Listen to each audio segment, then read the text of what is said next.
Welcome to English with Afreen. To get the targeted score, try this listening test 2 times. Best of luck. You will hear a number of different recordings and you'll have to answer questions on what you hear. There will be time for you to read the instructions and questions and you'll have a chance to check your work. All the recordings will be played once only.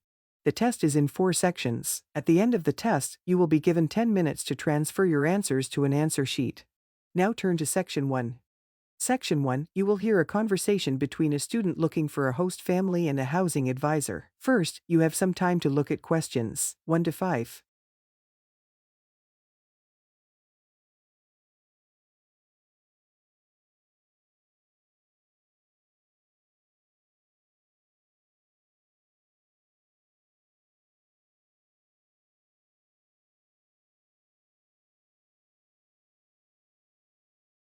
Now listen carefully and answer questions 1 to 5. Good morning. How can I help you? Good morning. I understand you help fix up students with host families. That's right. Are you interested in? Yes. Well, please sit down and I'll just take a few details. Thank you. Right now, what name is it? Olivia. Can you spell that, please? Yes. Olivia. Remember that V for village. Right. And what is your present address? Seaview Guest House, 14 Mountain Road. Okay. And do you know the phone number there? Yes, I have it here. 2237676, but I'm only there after about 7 p.m. So when would be the best time to catch you? I suppose between 9 and 1:30 before I leave for the college. Great. And could I ask you your age? I've just had my 20th birthday. And how long would you want to stay with the host? I'm planning on staying a year, but at the moment, I'm definitely here for 4 months only. I have to get an extension to my permit. Fine. And what will be your occupation while you're in the UK? Studying English. And what would you say your level of English is? Good, I think. I'd like to say advanced, but my written work is below the level of my spoken, so I suppose it's intermediate. Certainly your spoken English is advanced. Anyway, which area do you think you would prefer? Well, I'm studying right in the center, but I really like to live in the Northwest. That shouldn't be a great problem. We usually have lots of families up there. Before you hear the rest of the conversation, you have some time to look at questions 6 to 10.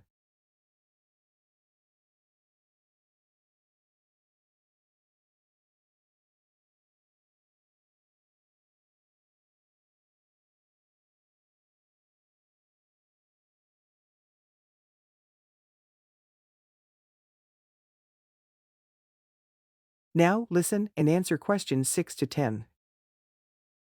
And do you have any particular requirements for diet?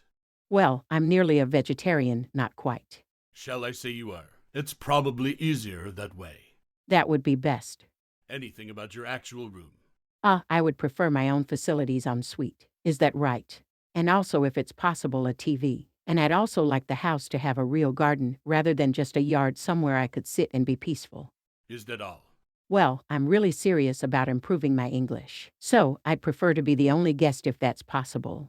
No other guests. You get more practice that. Anyway, obviously all this is partly dependent on how much you're willing to pay. What did you have in mind? I was thinking in terms of about 75 to 90 pounds a week, but I'd go up to 100 if it was something special. Well, I don't think we'd have any problems finding something for you. Oh, good. And when would you want it for? I'd like to move in approximately 2 weeks. Let me see. It's the 10th today. So if we go for the Monday, it's the 22nd of November. Yes. Right. Good. And if I could ask one last question. That is the end of Section 1. You now have half a minute to check your answers.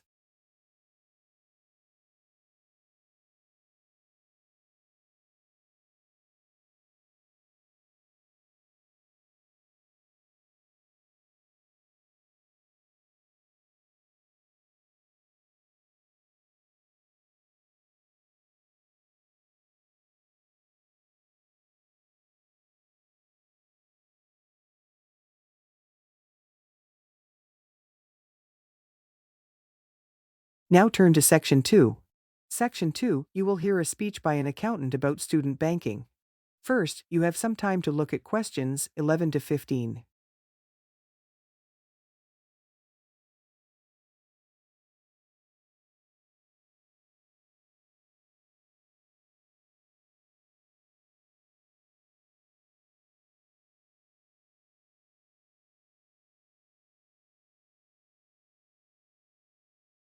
Now listen carefully and answer questions 11 to 15. Thanks for turning up today to this speech I'm going to give on student banking. Many of you are unfamiliar with the way banks work in this country, and today's talk should just give you a few starting points. I will, of course, answer any questions at the end. Right. Well, as you probably know, you'll need to open a bank account while you're here. It's the safest place to keep your money, and it's best to open an account with one of the major banks. You should each have a handout with the names and addresses. There's Barclays in Realty Square, National Westminster in Preston Park, Lloyd's in City Plaza, and Midland in Hope Street. Okay. All these banks offer special student accounts. However, it's important to note that, as an international student, you'll not necessarily be eligible for all the facilities offered to resident students. Now, as an international student, you will need to provide evidence that you can fund yourself for however long your course lasts. Banks have different policies, and the services that they'll offer you will depend on your individual circumstances and on the discretion of the bank manager involved. So it's a matter of going there and finding out about your own particular situation. Right, when you do go to open a bank account, you should take some documentation with you. I've already mentioned that you must be able to support yourself. In addition to this, most banks ask you to bring your passport and your letter or certificate of enrollment. Okay. Now, by far the most useful type of account to open is a current account. When you do this, you will actually get what is called a student account, which is a current account with special concessions for students. When you open the account, the bank will give you a checkbook, and you can use this to draw money out as you need it. If you need to write checks in shops, you'll also need a check card. This is really an identity card which guarantees that correctly written checks up to the value stated on the card will be honored by the bank. Okay. Before you hear the rest of the talk, you have some time to look at questions 16 to 20.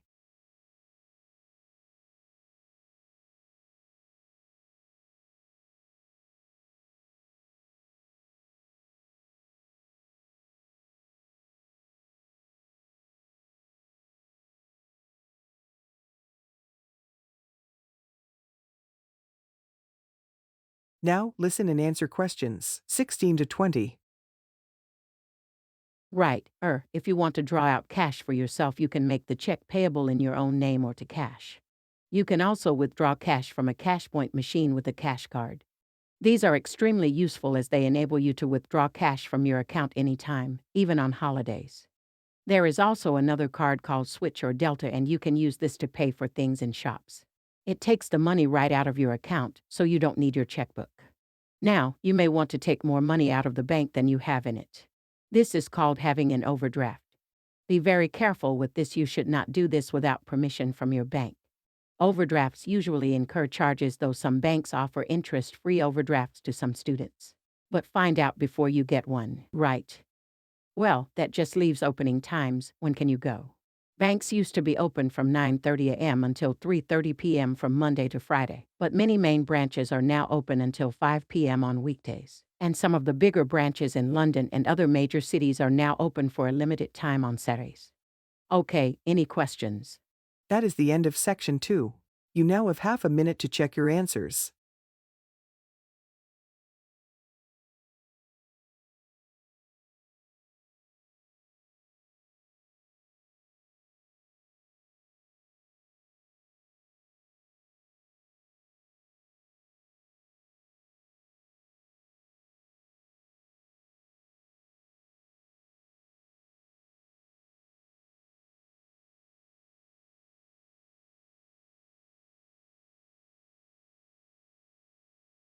Now turn to section 3.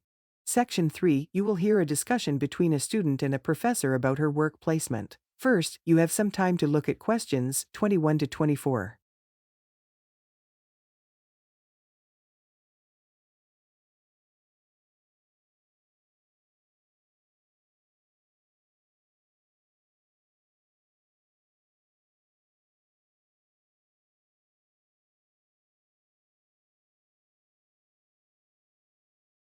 Now listen carefully and answer questions 21 to 24.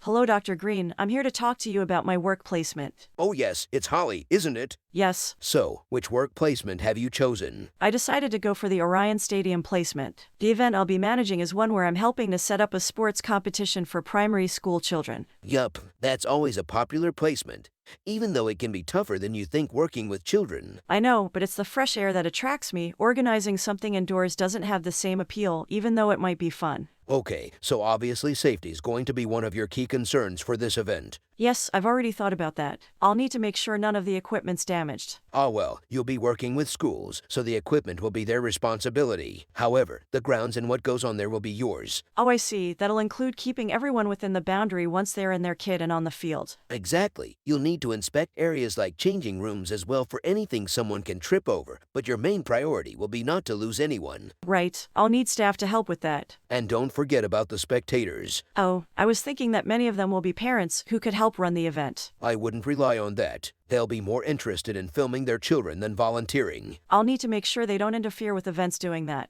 And that's not always easy, especially when a proud parent's trying to get a snap of their child and you want them to move elsewhere. Okay, what about the scheduling? With sporting events, there are all sorts of things that can alter the timetable, like rain, for instance, though so far, we've always been lucky with that. Yeah, and I was thinking about what to do if someone got hurt as well. I know that last year that caused a terrible delay. You have to be prepared for such things. Oh, what if a match ends in a draw? Do you let the teams keep going until someone wins? That'll be up to you. And again, you need to plan for it. Right.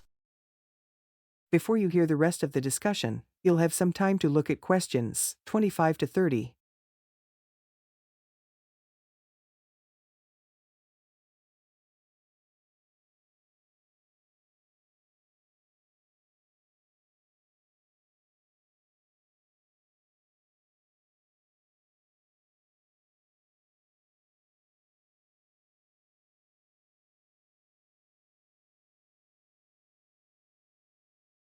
Now, listen and answer questions 25 to 30.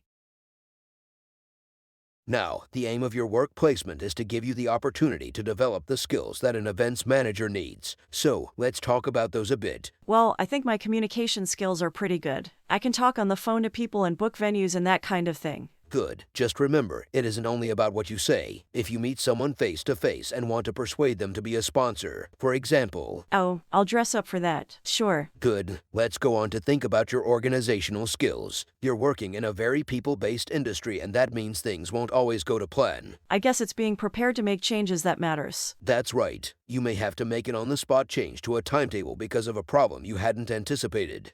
Just do it. Okay. How's your time management these days? I'm working on it. I'm certainly better when I have a deadline, which is why this work suits me. Yes, but it's how you respond as that deadline approaches. I know I've got to look calm even if I'm in a panic. Just think to yourself, no one must know I'm under pressure. Yeah, even though I'm multitasking like crazy. Another skill that events managers need is creativity. Often your client has what we call the big picture idea, but it's up to the events manager to think of all the fine points that go to making it work. Right, so I need to listen carefully to that idea and then fill in all the gaps. That's right, and you'll have a team working under you, so another key skill is leadership. Your team may have lots of ideas too, but you've got to make the ultimate choices. Do we have refreshments inside or out, for example? Isn't it better to be democratic? It's a nice idea, but you have the ultimate responsibility. So, believe in what you think best. Be prepared to say yes, that's a good idea, but it won't work here. I see what you mean. What about the networking side of things? I know it's an area that a lot of students worry about because we don't have much experience to offer others. But even without it, you can still be an interesting person with useful ideas. And the more people you impress, the better. I guess that will help me when I apply for a real job. Exactly. Think ahead. Remember what your ambitions are and keep them in mind. Definitely.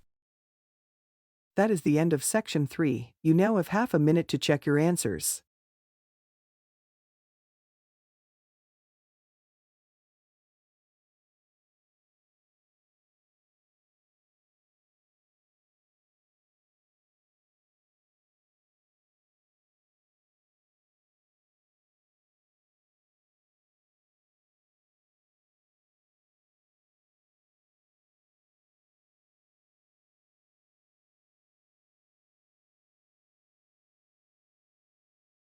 Now, turn to Section 4. Section 4, you will hear a lecture about sports studies from a lecturer of the Sports Studies Department. First, you have some time to look at questions 31 to 40.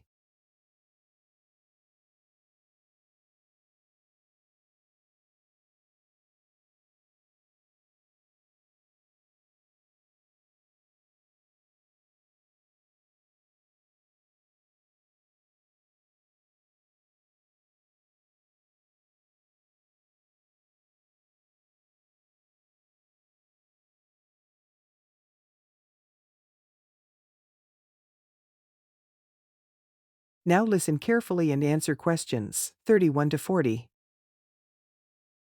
Good morning, and welcome to the university's open day and to our important lecture from the Sports Studies Department. Now, the purpose of this lecture is twofold. One, we want you to experience a university lecture to give you a taste of what listening to a university lecture is like. And two, we want you to find out something about the Sports Studies program at this university. So feel free to ask any questions during the talk, and I'll do my best to answer them. Right, so what does a course in sports studies involve? Well, you wouldn't be blamed for not knowing the answer to this question, because sports studies as a discipline is still comparatively new, but it's a growing area, and one which is now firmly established at our university. Now, there are 3 distinct strands to sports studies, and you would need to choose fairly early on just which direction you wanted to follow. And I'll just run over these now. Firstly, we've got the sports psychology strand. Secondly, we've got the sports management strand.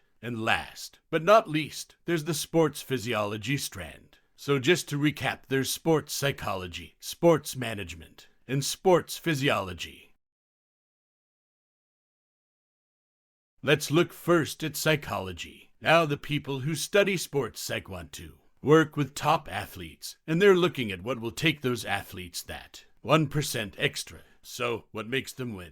When all other things are equal, physically all other things are equal, they want to know, what are the mental factors involved? The sports psychologist works closely with the athlete through his or her training program and becomes an integral part of the team. In fact, you could say that they play just as important a role as the coach. So if you're interested in what makes people win, this could be the area for you. Now, secondly, we've got the strand which I referred to as sports management, and this goes hand in hand with the area of sports marketing. So you might like to think of this area as having 2 branches, management and marketing. On the management side, we look at issues relating to the running of sports clubs, management of athletes, that sort of thing. But then on the other side, we've got sports marketing. And this is the side that interests me more, because here we will look at the market forces behind sport. Questions like, why do people spend their money on a football match or a tennis game rather than, say, on buying a CD or going to the cinema? What are those market forces? Sport used to just compete with sport. Nowadays, it competes with other leisure activities. The spectators go to sport to be entertained rather than out of loyalty to a team. They want to have an evening out, and they don't want the cheap seats any more. They want good seats, they want entertainment. And the professional sportsmen and women respond to this without question. They're there to give a performance. They provide the entertainment. So in the marketing course, we address all these commercial issues, and we look at how this hooks back into the management of sport. Now, the third branch of sports studies sometimes comes under another name and is also known as exercise science. And again, here we find that there are 2 distinct types of exercise science. The first is working very much at the macro level, what I call the huffing and puffing people. So this looks at fitness testing, body measurements, all that sort of thing. But the more interesting side of sports physiology, at least in my view, is the side that looks at the micro level, looking at cellular change. They're doing cellular research, looking at changes in body cells when the body is under stress. So that just about brings us to the end of our lecture for today. I hope you found it interesting, and I look forward to seeing you all on our course next year. Feel free to come and talk to me if you want any more information. I'll be over at that notice board near the main entrance. That is the end of Section 4. You now have half a minute to check your answers.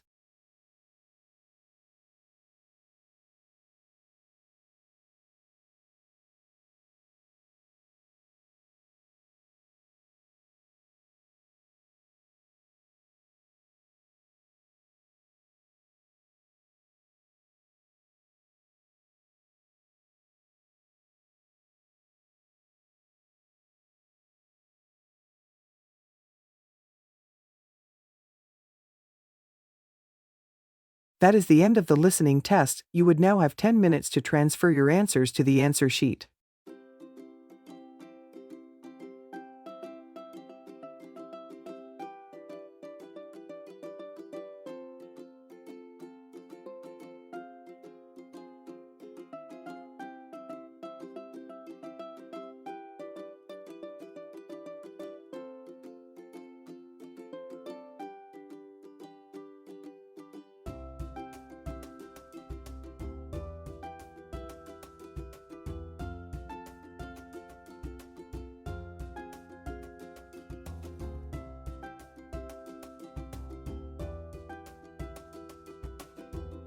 If you score 1 to 18, you are unlikely to get an acceptable score under examination conditions, and we recommend that you spend a lot of time improving your English before you take IELTS. If you score 19 to 27, you may get an acceptable score under examination conditions, but we recommend that you think about having more practice or lessons before you take IELTS.